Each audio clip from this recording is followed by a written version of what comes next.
The sound of helicopter rotors cutting through the desert air had become as familiar as breathing to Navy SEAL Team 6. But today, something felt different. Staff Sergeant Marcus Rodriguez pressed his face against the small window of the Black Hawk, watching the endless stretch of Afghan mountains roll beneath them. His team was heading into what intelligence called a routine extraction mission, but Marcus had learned long ago that nothing in this war-torn country was ever routine. 5 minutes out, shouted the pilot over the thunderous noise of the aircraft. Marcus turned to look at his team. There was Thompson, the demolitions expert who could blow up a building or defuse a bomb with equal skill. Next to him sat Williams, their communications specialist who could hack into enemy networks faster than most people could type. Behind them, Jackson cleaned his sniper rifle with the same care a mother would show her newborn child. And there was Davis, their youngest member, barely 22, but already proving himself as one of the best soldiers Marcus had ever worked with. But it wasn't his team members who caught Marcus's attention today. Sitting quietly in the corner was their new medic, Dr. Sarah Chun. She had joined them just 2 weeks ago, replacing their previous medic who had been wounded in an IED explosion. Everything about Dr. Chun seemed ordinary. She was small in stature, maybe 5 feet 4 inches, with dark hair pulled back in a tight ponytail. Her medical kit was standard issue, her uniform crisp and clean. She rarely spoke unless spoken to, and when she did, her voice was soft, almost whisper-like. What struck Marcus as strange was how she seemed to disappear into herself during missions. While other medics he had worked with were chatty, nervous, or constantly asking questions, Dr. Chun just sat quietly, her dark eyes staring at nothing in particular. It wasn't that she seemed scared, quite the opposite. She appeared calm, almost eerily so, as if she had done this 1,000 times before. "You okay, Doc?" Marcus asked her, leaning over to be heard above the helicopter noise. Dr. Chin nodded without looking at him. "Fine, Sergeant. Ready to do my job." Her response was professional, nothing more. Marcus had tried several times over the past 2 weeks to get to know her better, but she kept everyone at arm's length. All he knew was that she was a highly skilled trauma surgeon who had volunteered for combat duty. Her medical records showed she had graduated at the top of her class from Johns Hopkins, had completed her residency at one of the country's best hospitals, and had specifically requested assignment to Special Operations Forces. What he couldn't understand was why someone with her qualifications would choose to be here in the middle of nowhere, treating bullet wounds and shrapnel injuries when she could be making 10 times the money in a civilian hospital. But then, again, Marcus thought everyone who ended up in Special Ops had their reasons. The helicopter began its descent toward the landing zone. Through his headset, Marcus heard the pilot's voice. "LZ looks clear. No enemy movement detected. But stay sharp, boys. Intelligence reports suggest increased insurgent activity in this area over the past 48 hours. Marcus checked his weapon one more time and looked at his team. "All right, listen up. This is supposed to be simple. We go in, extract the target, and get out.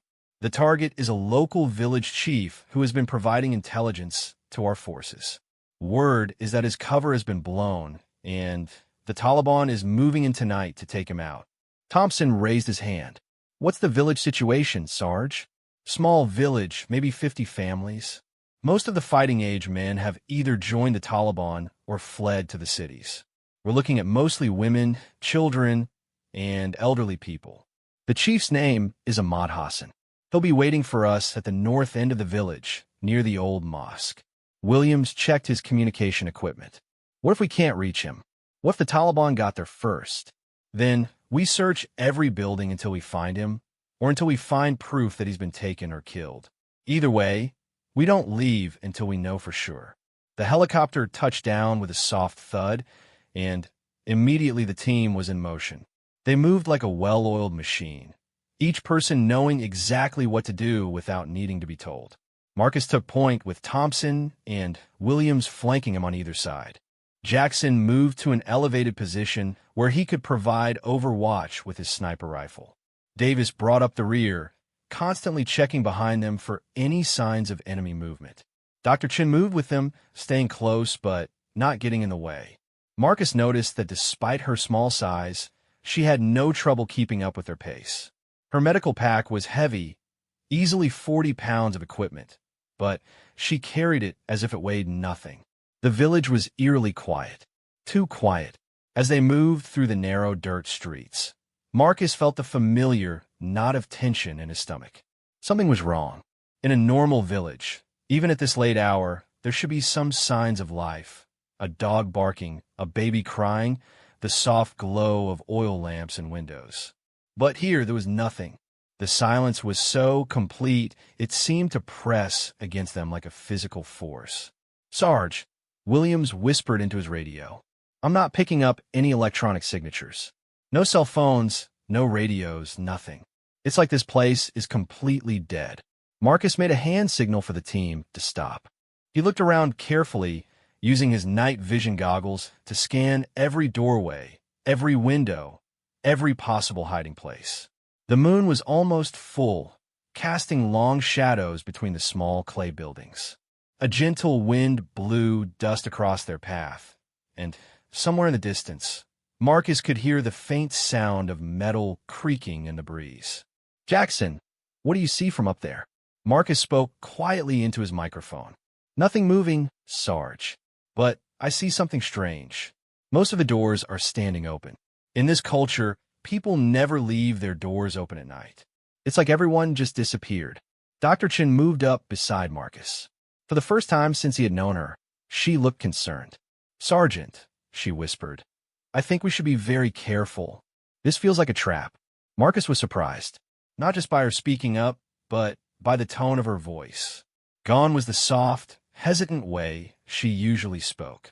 Her voice now carried the confidence of someone who had been in similar situations before. But how could that be? According to her file, this was her first deployment to a combat zone. "What makes you say that, Doc?" She pointed to one of the nearby buildings. "Look at the way the dust has settled around the doorways. People left here in a hurry, probably within the last few hours. But look more closely. The footprints don't lead away from the village. They lead toward the center, toward where we're supposed to meet our contact." Marcus looked where she was pointing. She was right. He had been so focused on watching for enemy movement that he hadn't noticed the subtle signs she was describing. But now that she had pointed them out, they were obvious. The dust patterns, the way certain objects had been left behind, the positioning of shoes outside doorways. It all told a story of people who had been forced to move quickly and in a specific direction. "How do you know how to read signs like that?" Marcus asked. Dr. Chun was quiet for a moment, as if she hadn't realized what she had revealed. I watch a lot of detective shows," she said finally, but her voice lacked conviction. Before Marcus could ask any more questions, Jackson's voice crackled through their headsets. "Movement, 2 o'clock, approximately 300 meters. I count at least 6 individuals, armed, moving toward the mosque from the east. They're trying to stay in the shadows, but I can see them with thermal imaging." Marcus felt his pulse quicken. "Taliban, can't tell for sure, but they're carrying AK-47s and moving with military precision. This is definitely not a group of farmers." Marcus had to make a decision quickly. Their original plan had been to meet Ahmad Hassan at the mosque, but now it looked like the Taliban might already be there, possibly with Hassan as their prisoner.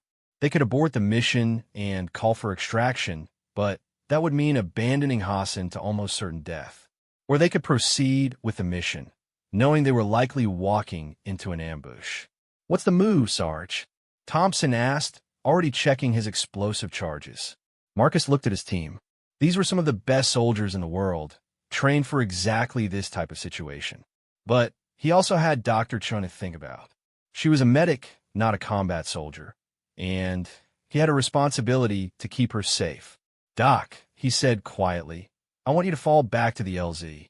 Wait there with the helicopter. If things go bad, you'll be safe, and you'll be ready to treat any casualties when we get back." Dr. Chen shook her head. "No, Sergeant. My job is to stay with the team. If someone gets wounded, you'll need immediate medical attention. I'm not leaving. This isn't a request document. It's an order." For a moment, Dr. Chin's professional mask slipped, and Marcus saw something in her eyes that he couldn't quite identify. It was gone so quickly he almost thought he had imagined it. But in that brief instant, he had seen something that looked almost like authority, as if she was used to giving orders rather than taking them. "Sergeant Rodriguez," she said, and once again her voice carried that strange note of confidence. "I've been assigned to this team to provide medical support. I can't do that from the LZ. I'm staying with you." Before Marcus could respond, Williams grabbed his arm. "Sarge, we've got a problem. I'm picking up radio chatter now. Arabic, multiple voices. They know we're here." The situation had just gone from bad to worse. Not only were they walking into a potential ambush, but the element of surprise was gone. Marcus looked at his team one more time, then made his decision. "All right, here's what we're going to do. Thompson, I want you to circle around to the west side of the mosque. Williams, you take the south. I'll approach from the north with Davis, and the document Jackson, you maintain your position and provide cover fire if needed.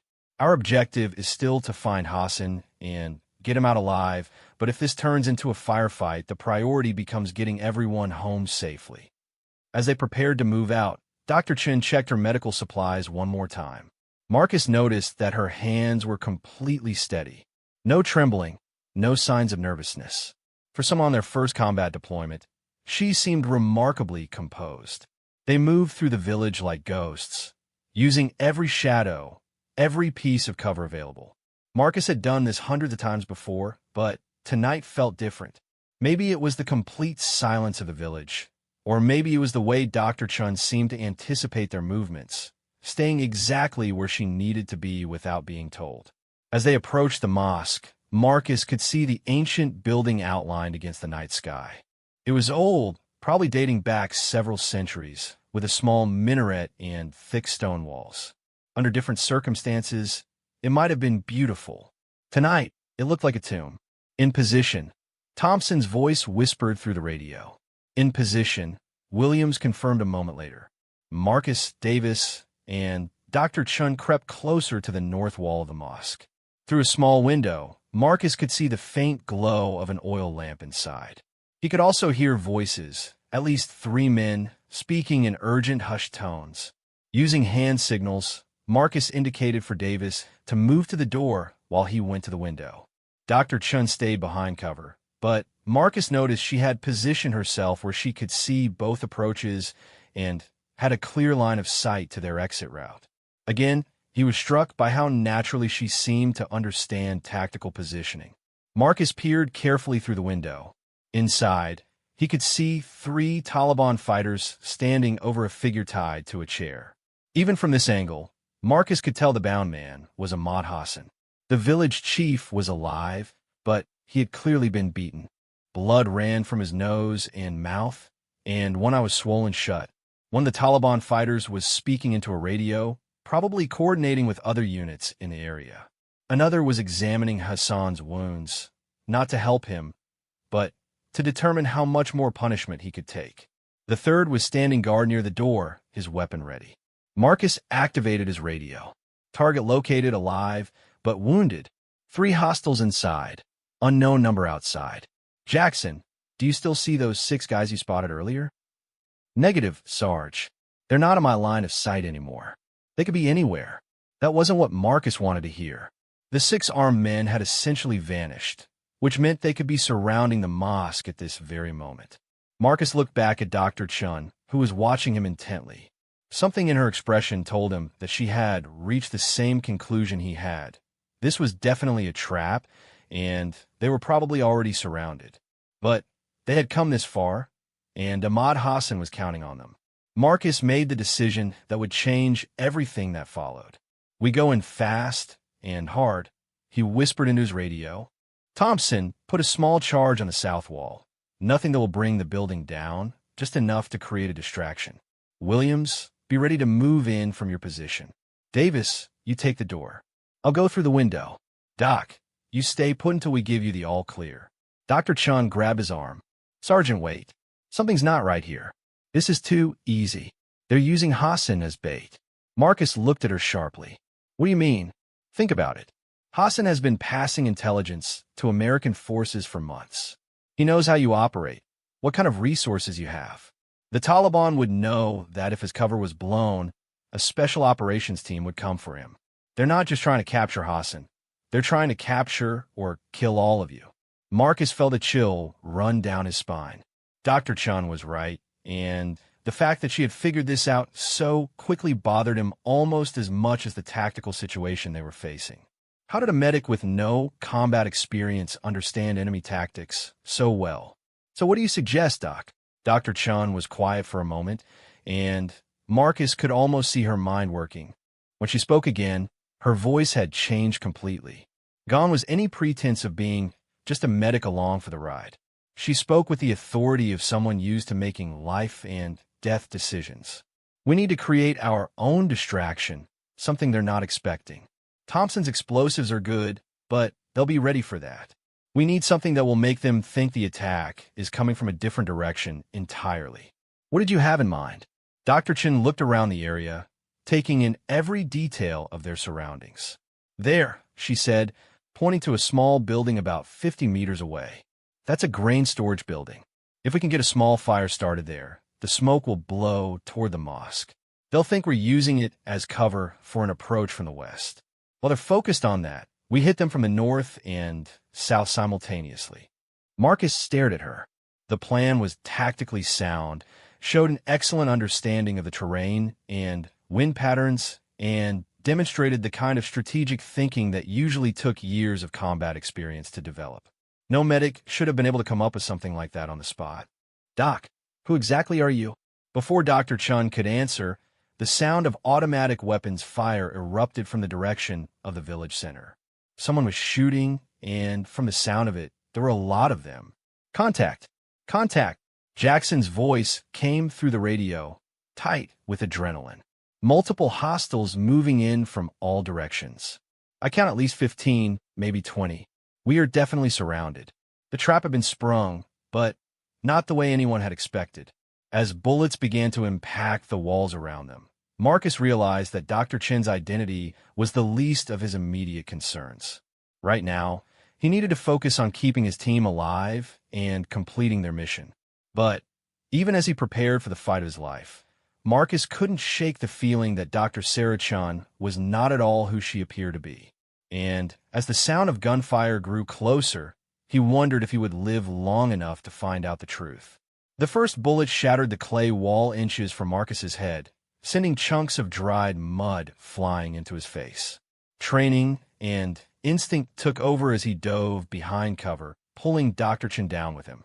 The sound of automatic weapons fire filled the night air, coming from multiple directions at once. Report!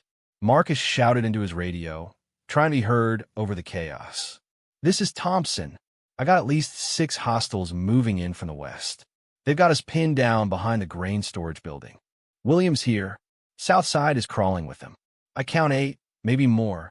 They're using the civilian buildings as cover. Jackson in position. I can see muzzle flashes from at least 4 different locations. Sarge, they've got us completely surrounded. This wasn't a random trap. They knew exactly when and where we were coming. Marcus cursed under his breath. Jackson was right. This level of coordination meant someone had leaked their mission details or their communications had been compromised. Either way, they were in serious trouble. Dr. Chun crouched beside him, her medical pack pressed against her chest. In the brief moments of silence between gunfire bursts, Marcus could hear her breathing, steady and controlled, not the rapid, panicked breathing he would expect from someone in their first firefight. Doc, you okay? She nodded, then surprised by reaching in her medical pack and pulling out what looked like a standard field dressing. But as Marcus watched, she quickly unwrapped it to reveal a small, military-grade radio transmitter hidden inside. What the hell is that? Marcus demanded. Dr. Chun activated the device and spoke quietly into it. Guardian Angel, this is Nightingale. Package is in danger. Request immediate air support at our location. The voice that crackled back through the tiny speaker was crisp and professional. Nightingale, this is Guardian Angel. Air support is 8 minutes out. Can you maintain position? Negative. Guardian Angel.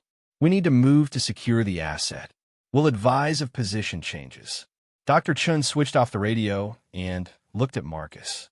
For the first time since he had known her, she wasn't trying to hide who she really was.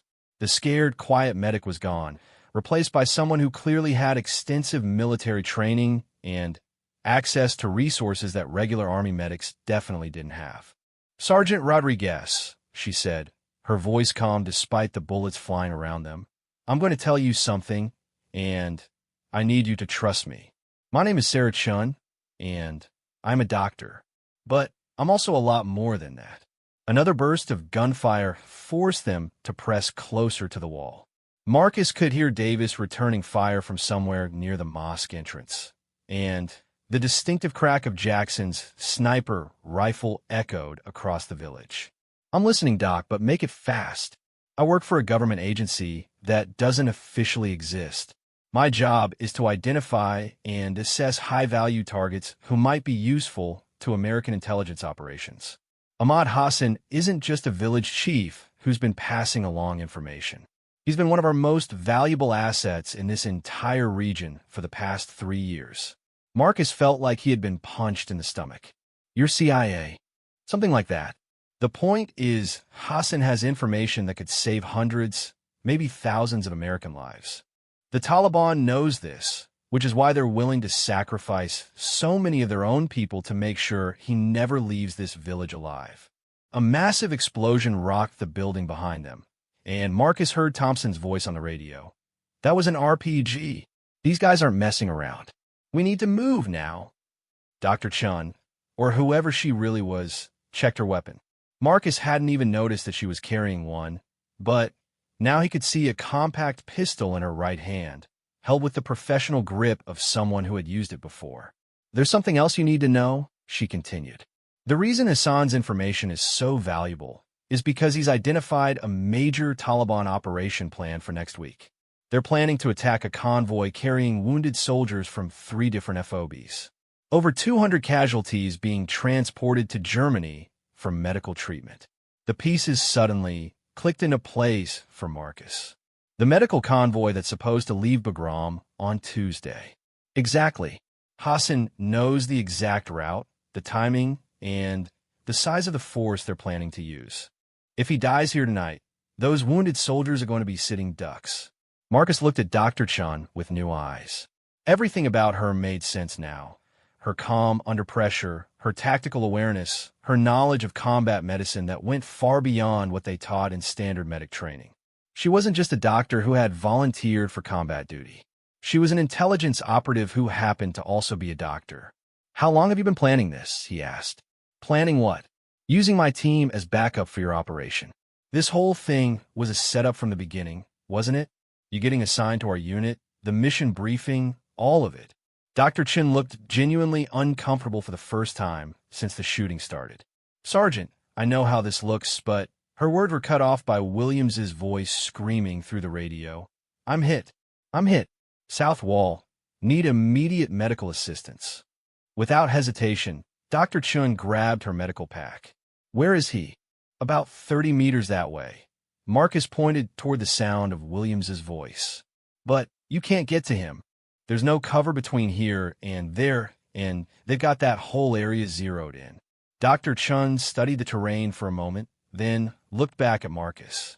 "I can get there, but I'm going to need covering fire, and I'm going to need your team to trust me completely. What do you have in mind?" She pulled a small device from her pack that looked like a modified smoke grenade. "This isn't standard issue. It creates a dense cloud that blocks thermal imaging as well as visual. I can use it to get to Williams, but once I throw it, I'll be completely blind too. I'll need your team to guide me by radio." Marcus grabbed his radio. "All units, this is Rodriguez. The doc is going to try to reach Williams. I need everyone to lay down covering fire on my mark. Thompson, can you put some explosive charges on the west side to keep their heads down?" "Roger that, Sarge. Give me 30 seconds. Jackson, I need you to watch the doc's route and call out any hostiles that get too close." "Copy, Sarge. I've got her covered." Marcus looked at Dr. Chun. "You sure about this? If that smoke doesn't work the way you think it will, you're going to be completely exposed out there." She smiled, and for the first time since he had known her, it looked completely genuine.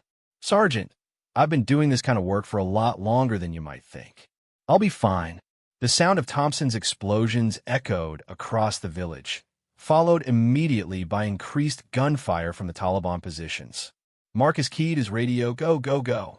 Dr. Chen pulled the pin on her smoke device and threw it into the open area between their position and where Williams was lying wounded. Instantly, a thick, gray cloud began to spread across the ground. It was unlike any smoke Marcus had ever seen. It seemed to absorb light rather than just block it, creating an area of almost complete darkness. Dr. Chun ran into the smoke cloud, and Marcus lost sight of her immediately. His heart pounded as he listened to Jackson's voice, providing navigation. "Straight ahead, 10 meters. Now, left about 5 feet. Hostile movement to your right. Get down." The sound of Dr. Chin's pistol firing came from somewhere in the smoke, followed by Jackson's confirmation. "Target down. Continue forward. You're almost there."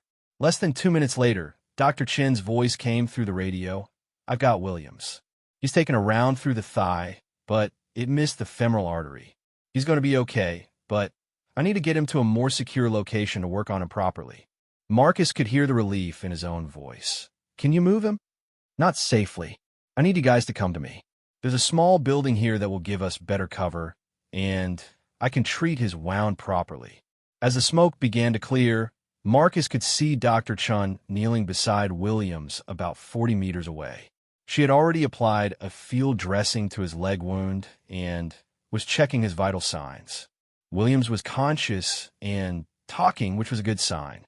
"All right, we're moving to you," Marcus said into his radio. "Thompson, Davis, bounding Overwatch. Jackson, keep us covered."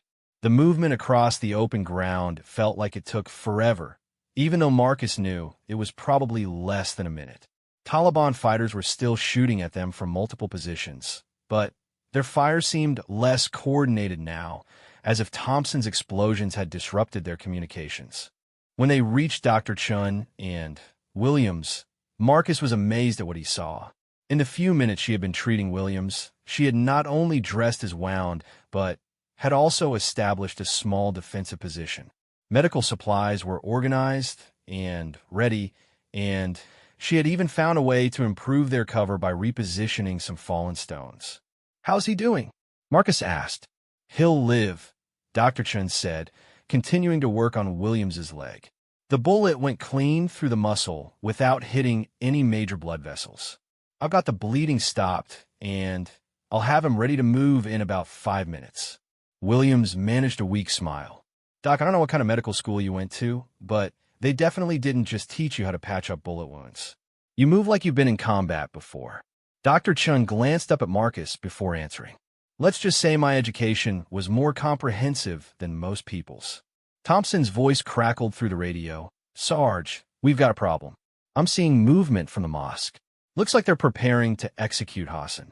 If we don't do something fast, we're going to lose him." Marcus looked toward the mosque. Through his night vision goggles, he could see figures moving around inside.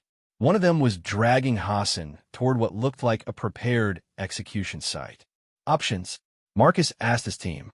"We could try a direct assault," Davis suggested, "but we'd have to go through at least 10 hostiles to reach the building. Or we could call in air support and level the whole place," Thompson added, "but that would definitely kill Hassan along with everyone else." Dr. Chin finished bandaging Williams's leg and looked up at Marcus. "There's a third option, but you're probably not going to like it." "I'm listening." "Hassan isn't just valuable because of the intelligence he's carrying. He's also my primary contact in this region. I've been working with him for over a year, building a network of sources throughout eastern Afghanistan. If he dies, it's not just one operation that gets compromised, it's 3 years of intelligence work." Marcus was beginning to understand. "You want to trade yourself for him?" "Not exactly. I want to make them think they're getting an even better prize. A CIA operative is worth a lot more to them than a village chief, even one with good intelligence." "Absolutely not," Marcus said firmly. "I'm not letting you walk into that mosque and get yourself killed." Dr. Chun stood up and looked Marcus directly in the eyes. When she spoke, Her voice carried absolute authority. "Sergeant Rodriguez, I appreciate your concern, but this isn't your decision to make. Hassan's intelligence is critical to national security. The lives of those wounded soldiers on Tuesday are more important than mine." "The hell they are," Williams said from his position on the ground. "Doc, you just saved my life. I'm not letting you throw yours away." Dr. Chun knelt down beside Williams and put her hand on his shoulder. "Listen to me, all of you. This is what I do. This is what I've been trained for. You think being a combat medic is dangerous? Try being a deep cover intelligence operative in Taliban territory for the past 18 months. The statement hit Marcus like a physical blow. 18 months? You've been here for 18 months. Not continuously, but I've been in and out of this region working with Hassan and others like him, gathering intelligence that your team and dozens of others have used to save lives and complete missions. This medical assignment was supposed to be my last operation before rotating back to the States." Marcus looked at his team. Williams was wounded but stable. Thompson and Davis were holding their positions, but they were running low on ammunition.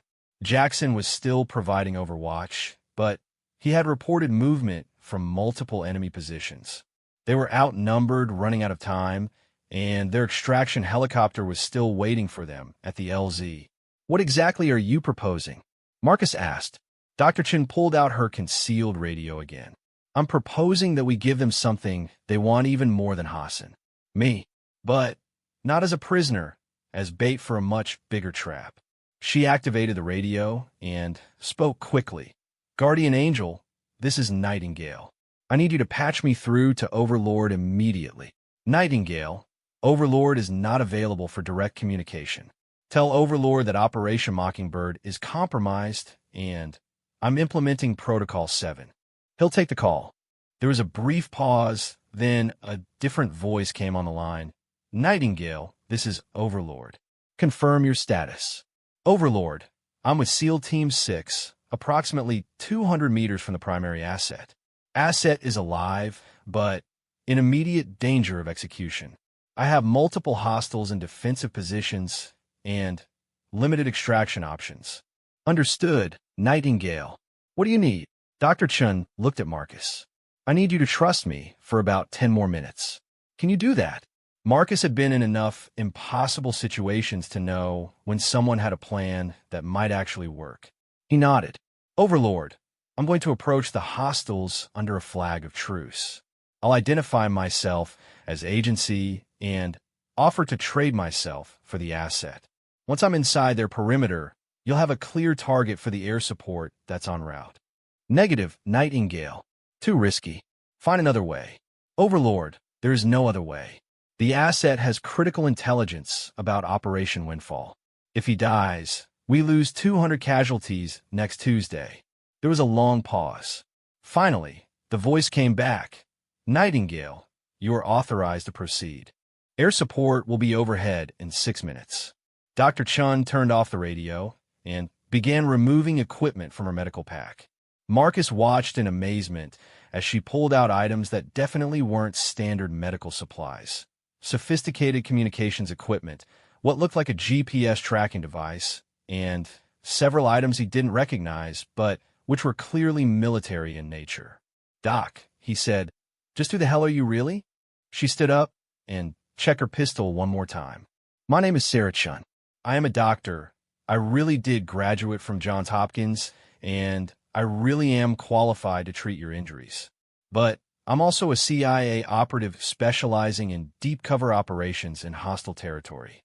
For the past 4 years, I've been building intelligence networks throughout Afghanistan and Pakistan, and this medical assignment was supposed to be my extraction cover. I was supposed to finish up some final business with Hassan and then rotate back to the States under the guise of completing a deployment with Special Operations Forces." Marcus shook his head. "But something went wrong. Something always goes wrong," Dr. Chin said with a sad smile. "The intelligence Hassan gathered about Operation Windfall came in just last week. It was too important to wait for a proper extraction. So here we are." The sound of helicopter rotors in the distance was getting louder. Dr. Chin looked toward the mosque, where they could see increased activity around the building where Hassan was being held. "Sergeant Rodriguez," she said formally, "I need you and your team to provide covering fire while I approach the mosque under a white flag. Once I'm inside, you need to pull back to a safe distance. The air support that's coming is going to level that building, and you'll be inside it when that happens." Dr. Chun was quiet for a moment. That's the plan. Marcus felt something he hadn't experienced in years of combat operations. Genuine fear for someone else's safety. Not the tactical concern he felt for his team members, but personal fear for someone he had come to care about. There has to be another way. Dr. Chin placed her hand on Marcus's arm. "Sergeant, in the past 4 years, I've helped prevent 17 terrorist attacks on American soil, provided intelligence that led to the capture of 43 high-value targets, and saved the lives of over 300 American service members. If I die tonight making sure that medical convoy gets through safely on Tuesday, it will have been worth it." Before Marcus could respond, she was moving toward the mosque, a piece of white cloth tied to her rifle barrel. And for the first time in his military career, Marcus Rodriguez found himself praying that a plan would fail. Sarah Chun walked steadily toward the mosque, the white cloth on her rifle fluttering in the desert wind. Marcus watched through his scope, every muscle in his body tense with the urge to provide covering fire. But this had to look real. The Taliban fighters had to believe she was really surrendering herself to save Hassan. "Sarge," Jackson's voice crackled through the radio, "I've got eyes on the document. She's about 50 meters from the mosque now. The hostiles inside are definitely watching her, but they haven't opened fire. Any movement from the perimeter positions?" "Negative. They seem as confused as we are, probably trying to figure out what she's up to." Marcus could understand their confusion. In his experience, Americans didn't typically walk up to enemy positions carrying white flags. It went against everything their military culture taught about never surrendering and never leaving anyone behind, which is exactly why Sarah's plan might work. "Williams, how are you holding up?" Williams had managed to sit up against a stone wall, his wounded legs stretched out in front of him. Despite losing blood and being in obvious pain, he was still alert and focused. "I'm good, Sarge. That doc of yours knows her business. This bandage job is better than anything I've seen in a field hospital." Thompson moved closer to Marcus's position. "Sarge, I've been thinking about what the doc said. If she's really CIA, and she's been working this region for 18 months, then she probably knows things about these Taliban fighters that we don't. Maybe she's got a better plan than just walking in there and hoping for the best." "What do you mean?" "I mean, maybe she knows something about these specific guys. Their leader, their tactics, something that gives her an edge we're not seeing." Marcus considered this. Sarah had demonstrated knowledge and skills throughout this operation that went far beyond standard medical training. She had read the tactical situation correctly from the beginning, had anticipated the enemy's movements, and had access to communication channels that regular Army personnel definitely didn't have. If Thompson was right, then maybe her plan wasn't as desperate as it appeared. "Jackson, what's she doing now?" "She stopped about 20 meters from a mosque. Looks like she's calling out to them. I can see movement inside, several figures approaching the main entrance." Marcus strained to hear what Sarah was saying, but she was too far away. The only sounds he could make out were the distant rumble of helicopters getting closer and the occasional burst of wind across the village. Then he heard her voice, carried on the wind, speaking in what sounded like fluent Arabic.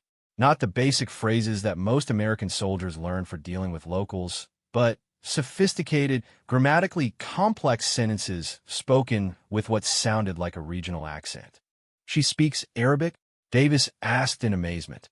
"Apparently she speaks it well enough to negotiate with Taliban commanders," Marcus replied. "How many other surprises does our medic have?" Through his scope, Marcus could see 3 Taliban fighters emerging from a mosque. They were heavily armed and moving with the cautious confidence of experienced soldiers. The leader was a tall, bearded man carrying an AK-47 and what looked like a radio. He stopped about 10 feet from Sarah and said something Marcus couldn't hear. Sarah responded in Arabic, then did something that made Marcus's blood run cold. She placed her rifle on the ground and stepped away from it, her hands raised but not in a gesture of surrender. Instead, she was holding up what looked like an identification card. Jesus don't be so breted. She's actually showing them CIA credentials. That's either incredibly brave or incredibly stupid, Davis added. With the doc, I'm starting to think it might be both, Marcus said. The Taliban leader examined Sarah's identification, then spoke rapidly into his radio. Marcus could see him gesturing toward the village center, probably reporting to whoever was coordinating the larger ambush. This conversation went on for several minutes, with the Taliban fighter occasionally looking back at Sarah and asking her questions. Finally, the leader made a decision. He motioned for Sarah to enter the mosque, but kept her weapon outside. As she disappeared into the building, Marcus felt his chest tighten with anxiety. Jackson, can you get any visual inside the mosque? Negative, Sarge. The windows are too small and position wrong, but I can see shadows moving around in there. Looks like at least 4 or 5 people, maybe more. How long until air support arrives? Jackson checked his watch. Should be overhead in about 3 minutes. Marcus activated his radio to contact the incoming aircraft. Falcon 1, this is Ground Team 6. Be advised, we have a friendly inside the target building. I repeat, friendly inside target building. The pilot's voice came back immediately. Ground Team 6 understood. Friendly inside target building. Can you confirm identity and location within structure? Falcon 1, friendly is a CIA operative. Approximate location unknown within target building. We also have a high-value prisoner inside who needs to be extracted alive. Copy Ground Team 6. This complicates our mission parameters. We'll need clear confirmation before engaging.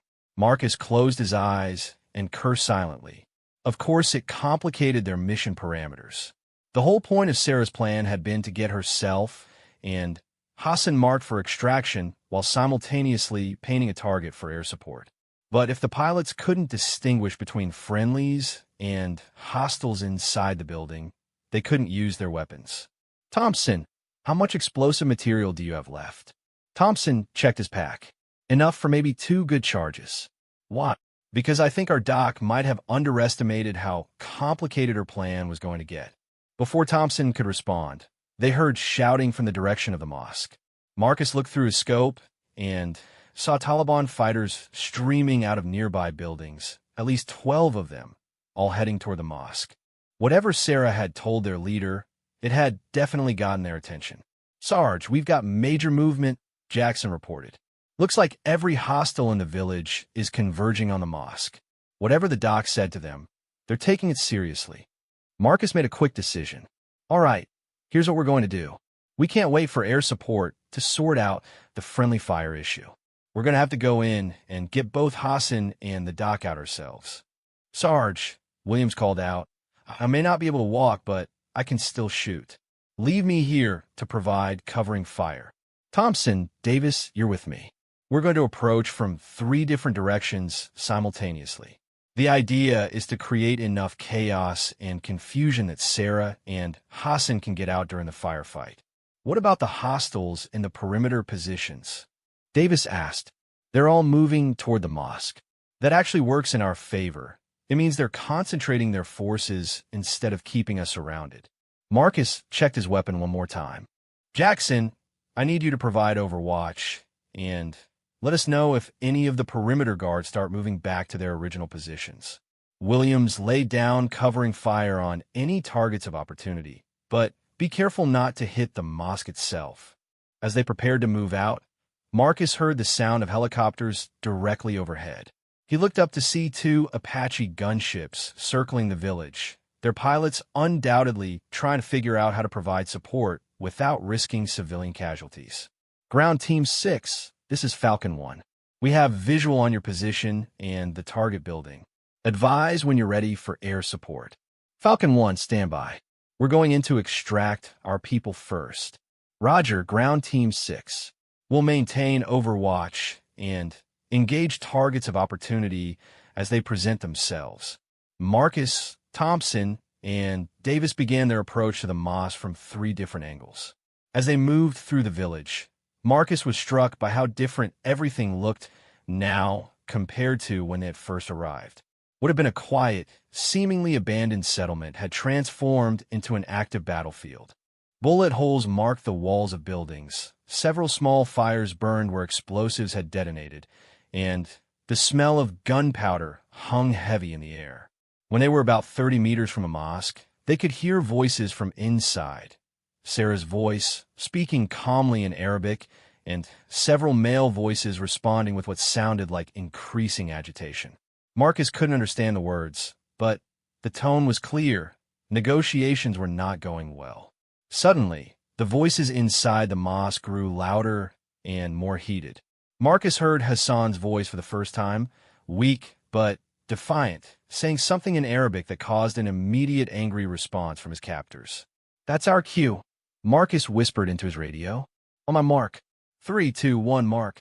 The coordinated assault on the mosque began with Thompson detonating a small explosive charge on the building's south wall. The blast wasn't large enough to cause structural damage, but it created a hole big enough for a person to crawl through and, more importantly, created confusion and panic among the defenders. Davis kicked in the main door at the same moment, rolling to the side to avoid the burst of automatic weapons fire that immediately followed. Marcus came through a side window, using the noise and smoke from Thompson's explosion to mask his approach. Inside the mosque, chaos reigned. The building was larger than it had appeared from outside, with thick stone pillars supporting a domed ceiling. Oil lamps provided flickering, unsteady light that created moving shadows everywhere. Marcus could see at least 6 Taliban fighters, all armed with AK-47s and all shooting at anything that moved. Through the smoke and confusion, Marcus spotted Hassan tied to a chair near the front of the building. The village chief was conscious but clearly beaten badly. His face was swollen and bloodied, and he was having trouble sitting upright. But where was Sarah? "Davis, Thompson, Hassan is at your 2 o'clock. Marcus shouted over the gunfire. "I'll find the doc." As Davis and Thompson moved toward Hassan, Marcus searched the interior of the mosque for any sign of Sarah. The building was larger than he had expected, with several small chambers and alcoves where someone could be hidden. He found her in a small room behind the main prayer area. She was on her knees with her hands bound behind her back, and a Taliban fighter stood behind her with a pistol pressed to her head. When Marcus appeared in the doorway, the man shouted something in Arabic and pressed the gun harder against Sarah's skull. Sarah looked up at Marcus with calm, steady eyes. Despite being captured and threatened with immediate execution, she appeared completely composed. When she spoke, her voice was clear and controlled. "He's saying that if you don't drop your weapon and surrender, he'll kill me and then execute Hassan." Marcus kept his rifle trained on the Taliban fighter, but the man was using Sarah as a human shield, making a clean shot impossible. "What did you tell them that got them so worked up?" "I told them I was CIA, which they already suspected. But I also told them I had information about a major American operation plan for next month, something big enough that capturing me alive would be worth more than anything they could get from Hassan." "And they believed you?" Sarah smiled slightly. "They believe me because it's true. There's a major operation plan for next month. What I didn't tell them is that the operation is designed to rescue American prisoners of war, including 3 soldiers who have been held captive for over 8 months. Marcus understood. Sarah wasn't just buying time with her capture. She was providing intelligence that would be valuable enough to keep her alive while creating an opportunity for rescue. "So what's the play now?" "Now I need to get Hassan and get out of here. The air support overhead has orders to level this building in about 60 seconds, whether I'm in here or not." "Like hell," Marcus said firmly. "I'm not leaving you." The Taliban fighter said something else in Arabic, and Sarah translated, "He wants to know who you are and why you're here." Marcus made a decision that surprised even him. Instead of trying to negotiate or find a tactical solution, he simply lowered his rifle and spoke directly to Sarah. "Tell him I'm the team leader, and I'm here because I'm not leaving without both of you. Sarah looked at Marcus with something that might have been surprise or maybe respect. She spoke to the Taliban fighter in Arabic, a longer conversation than just translating Marcus's words. The fighter responded, and Sarah continued talking. "What are you telling him?" Marcus asked. "I'm explaining that Americans don't abandon their people, even when it would be tactically smart to do so. I'm telling him that you'll die before you leave me here, and that your government will send more soldiers to recover your bodies if necessary. I'm making the case that holding us prisoner is worth more than killing us." The conversation continued for what felt like hours, but was probably only a few minutes. Finally, the Taliban fighter made a decision. He said something to Sarah, then shouted toward the main area of the mosque. "He's calling his commander," Sarah explained. "They're going to try to use us as bargaining chips to negotiate safe passage out of the village." Marcus activated his radio. "Davis, Thompson, what's your status?" "We've got Hassan," Davis reported. "He's hurt pretty bad, but he's conscious and mobile. The main area is mostly clear. I count 2 hostiles down, but there may be more in the building." "Jackson, what does it look like from outside?" "Sarge, I've got movement from multiple positions. Looks like they're trying to set up a perimeter around the mosque, but the Apache gunships are keeping them from getting too close." Marcus looked at Sarah. Despite everything that had happened, despite being held at gunpoint by a man who would kill her without hesitation, she still appeared calm and focused. More than that, she was thinking tactically, trying to find a way out of the situation that would save everyone. "Doc," he said quietly, "I need you to know something.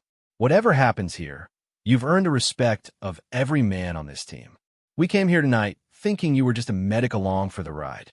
Now I understand that we were backup for your operation, not the other way around." Sarah looked at him with genuine warmth in her eyes. "Sergeant Rodriguez, you and your team are some of the finest soldiers I've ever worked with. If we get out of this alive, I owe you all a very long explanation and probably a lot of drinks." "When we get out of this alive," Marcus corrected. At that moment, they heard the distinctive whine of helicopter engines overhead, followed by the sound of the Apache's chain gun opening fire on targets outside the mosque. The Taliban fighter, holding Sarah, looked up at the ceiling nervously as dust and small pieces of stone began to fall. Sarah spoke to him again in Arabic, and this time Marcus could hear the authority in her voice. She wasn't pleading or trying to negotiate. She was giving orders. The fighter listened, then responded with what sounded like questions. "What are you telling him now?" "I'm explaining that those helicopters overhead have enough firepower to turn this entire building into a crater, and that the only way he survives the next 5 minutes is if he helps us get everyone out alive." The Taliban fighter thought about this for a long moment. Finally, he made his decision. He lowered his pistol from Sarah's head and began untying her hands. "I think," Sarah said as she stood up and rubbed her wrists, "that we might actually have a chance at getting out of this alive." Marcus couldn't help but smile. "Doc, if we live through this, remind me never to play poker with you." The Taliban fighter who had been holding Sarah at gunpoint was named Khalil, and, as it turned out, he was much more than just another insurgent. Sarah learned this as they moved through the mosque, working together to avoid the increasingly intense gunfire from outside. Khalil spoke English well enough to communicate directly with Marcus, and his tactical knowledge suggested military training that went beyond the typical Taliban fighter. "Your government," Khalil said to Sarah as they helped Hassan to his feet, "promised my village protection 3 years ago. American soldiers came, said they would build schools, bring medical supplies. Instead, they brought bombs when my neighbors were accused of helping insurgents." Sarah looked at him carefully. "What's your real name?" "Your full name." "Why does this matter now?" "Because I think I know who you are, and if I'm right, then we're fighting on the same side." Khalil stopped moving and stared at Sarah. Around them, the sounds of battle continued. Davis and Thompson were engaging Taliban fighters in the main area of the mosque. Jackson was providing sniper support from outside, and the Apache helicopters overhead were systematically destroying enemy positions throughout the village. "My name is Khalil Ahmad Nazir. I was a translator for American forces from 2019 until 2022. When my cover was blown, your people promised to get me and my family out of Afghanistan. Instead, we were left behind. Sarah closed her eyes for a moment.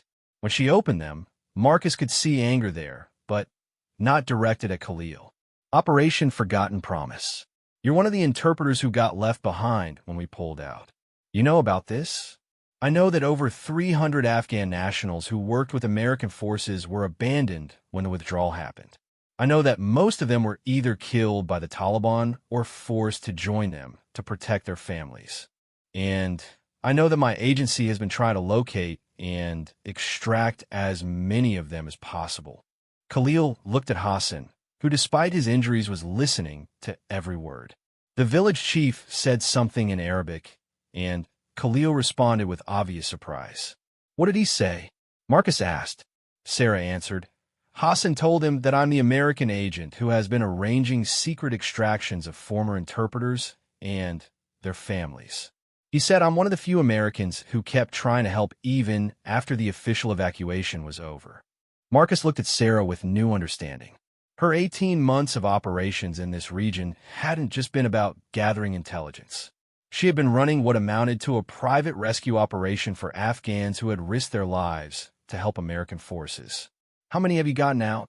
Khalil asked. 47 so far, Sarah replied. 47 interpreters and their families relocated to safe countries with new identities and financial support to start over. Khalil was quiet for a long moment. Around them, the sound of gunfire was diminishing as the Apache helicopters systematically eliminated Taliban positions. Finally, he made a decision that would change everything. The Taliban fighters here tonight, most of them are not Taliban. They are men like me, former interpreters, and government workers who were forced to choose between joining the insurgents or watching their families starve. Marcus felt like he had been punched in the stomach. You're saying we've been fighting other Afghans who work with American forces? Not all of them. There are real Taliban here too. But at least half of the men shooting at you tonight used to work alongside American soldiers. Sarah grabbed Khalil's arm. Can you get word to them? Can you tell them who I am and why I'm here? Maybe, but it would be dangerous. The real Taliban fighters will kill anyone who tries to surrender to American forces. The sound of Thompson's voice on the radio interrupted their conversation. Sarge, we've got the main area secured, but I'm seeing movement in the village center. Looks like reinforcements heading our way.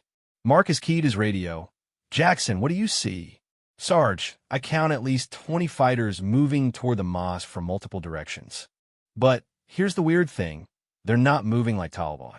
They're moving like trained soldiers, using proper formations and fire discipline. Marcus looked at Sarah and Khalil.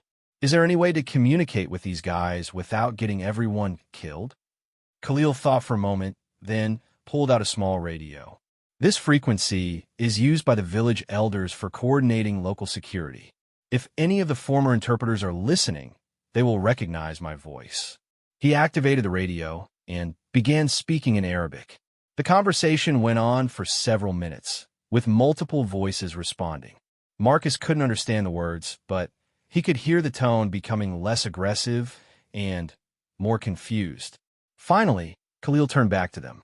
I've spoken with 6 men who used to work with American forces.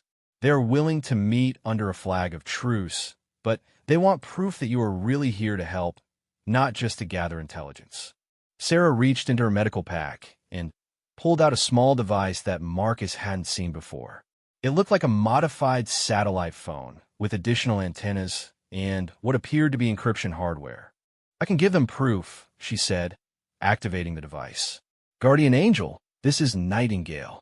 I need immediate verification of Operation Second Chance credentials. The voice that responded was different from the one they had heard earlier. Nightingale, this is Control. Confirm your identity and location. Control, Sarah Elizabeth Chun, CIA operative specializing in asset extraction and intelligence gathering.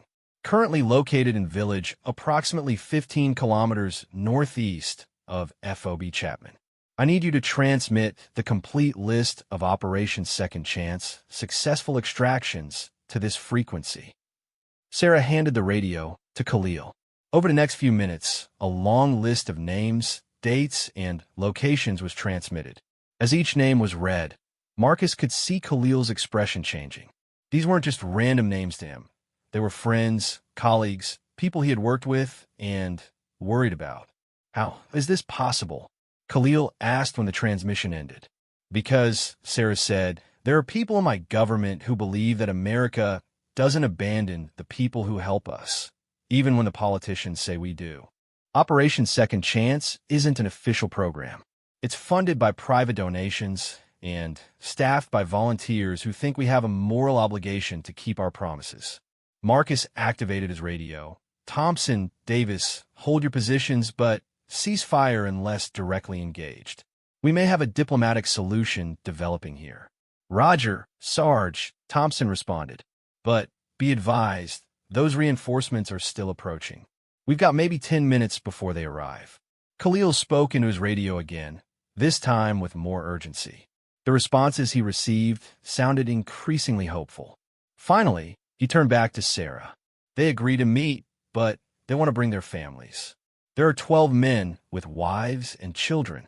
They have been hiding in the village, afraid to reveal themselves because they thought the Taliban would kill them if they tried to contact Americans. Sarah looked at Marcus. That's a lot of people to extract. Do we have the resources? Marcus thought quickly. Their original extraction helicopter was designed to carry the team plus Hassan. Adding 12 families would be impossible with their current aircraft. Sarah, he said, using her first name for the first time, how many helicopters does your agency have available in this area? Let me check. She activated her satellite phone again. Control, this is Nightingale. I need immediate extraction capability for approximately 45 personnel, including families. What assets do you have available? Nightingale, we have two Sage-47 Chinooks, approximately 30 minutes out. They were pre-positioned for a possible large-scale extraction if your operation expanded. Marcus shook his head in amazement. You've been planning this for a while, haven't you? Sergeant Rodriguez, I've been planning this for 18 months. Every operation I've conducted in this region has been building toward the possibility of extracting a large number of former American allies at once. Hassan, who had been listening to everything despite his injuries, spoke up for the first time in English. Miss Chun, there is something you must know. The Taliban commanders who organized tonight's operation, they know about your extraction program. They are planning to attack your next evacuation flight. Sarah felt her blood run cold. How much do they know? They know the routes, the timing, the aircraft you use. They have been planning this for weeks. Tonight was supposed to be a trap to capture you and force you to reveal the location of the people you have already extracted. Marcus understood immediately. The medical convoy attack you mentioned earlier, that wasn't the only operation they're planning. No, Hassan confirmed. They want to attack your extraction flights, capture the families you're trying to save, and use them as hostages to force America to release Taliban prisoners. Sarah was already working on her satellite phone. Control, this is Nightingale. Operation Second Chance has been compromised. The Taliban knows our routes and timing. We need to implement emergency protocols immediately. Roger, Nightingale. Switching to emergency extraction procedures. New rendezvous point will be transmitted in 5 minutes. Khalil had been listening to everything, and now he made a decision that surprised everyone. Miss Chun, my radio network includes not just the former interpreters in this village, but 12 other villages in this region. If your extraction program has been compromised, we can help you warn the families who are waiting for pickup. How many families are we talking about? Over 200 people spread across eastern Afghanistan. All of them former allies of American forces, all of them in hiding, all of them trusting you to keep your promise to get them out safely. Marcus looked around the mosque. What had started as a simple extraction mission had turned into something much larger and more complex. They weren't just rescuing Hassan anymore. They were potentially saving hundreds of people who had risked everything to help American forces. Sarah, he said, this is bigger than anything my team is equipped to handle. You're talking about a major humanitarian operation. Sarah nodded. I know, but it's also the right thing to do. These people trusted America, and America let them down. If we don't help them now, they'll either be killed by the Taliban or forced to join them. The sound of helicopters overhead was getting louder, and through the windows of the mosque, they could see the Apache gunships continuing to engage targets throughout the village. But the immediate fighting seemed to be winding down. Thompson's voice came through the radio. Sarge, the area is secure. I count 7 Taliban fighters down, but Jackson reports that most of the others have withdrawn to positions outside the village. It looks like they're regrouping for another assault. How long do we have? Maybe 20 minutes before they try again.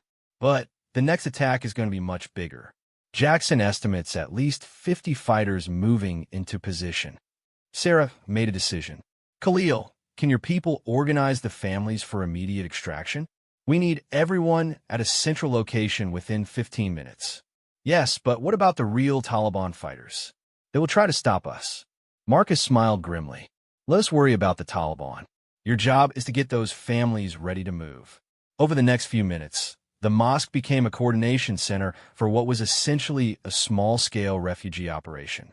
Khalil used his radio network to contact the former interpreters and their families, directing them to rally points throughout the village. Sarah coordinated with her agency to arrange transportation for far more people than originally planned. Marcus worked with his team to establish a defensive perimeter that could hold long enough for the evacuations to take place. As they worked, Marcus found himself thinking about how much his perception of this mission had changed. What had seemed like a routine extraction had revealed layers of complexity he hadn't expected. Sarah wasn't just a medic or even just a CIA operative. She was someone who had made it her personal mission to honor America's commitments to its allies. Khalil wasn't just another Taliban fighter. He was someone who had been betrayed by the system he had tried to help and was now being given a chance at redemption. Sarge, Davis called out, we've got the first group of families approaching from the south. I count 8 adults and maybe a dozen children.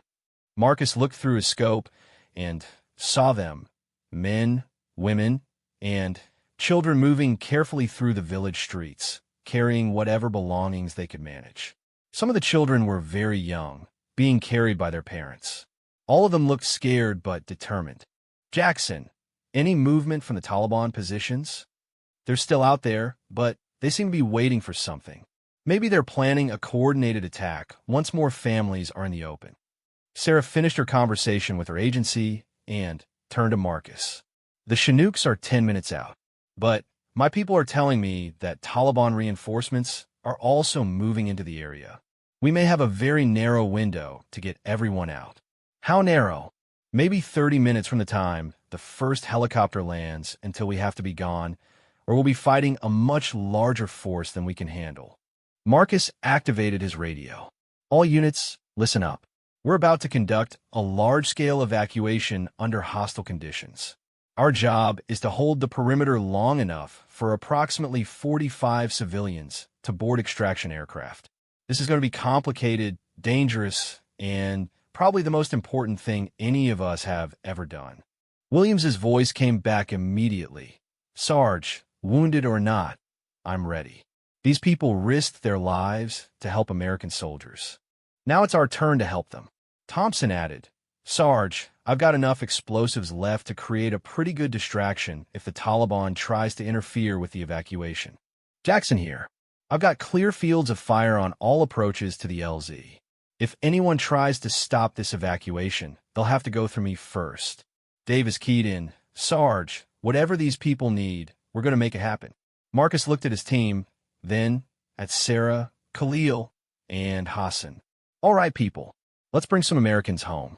As the sound of the approaching Chinooks grew louder, Marcus realized that this mission would define not just the success of their operation, but the meaning of what it meant to be an American soldier. They weren't just extracting intelligence assets or completing an assignment. They were honoring the promises their country had made to people who had trusted America with their lives. And for the first time in his military career, Marcus Rodriguez understood that some missions were about much more than just completing the objective. Some missions were about being worthy of the trust that others placed in you. The evacuation was about to begin, and with it, one of the most important operations any of them would ever be part of.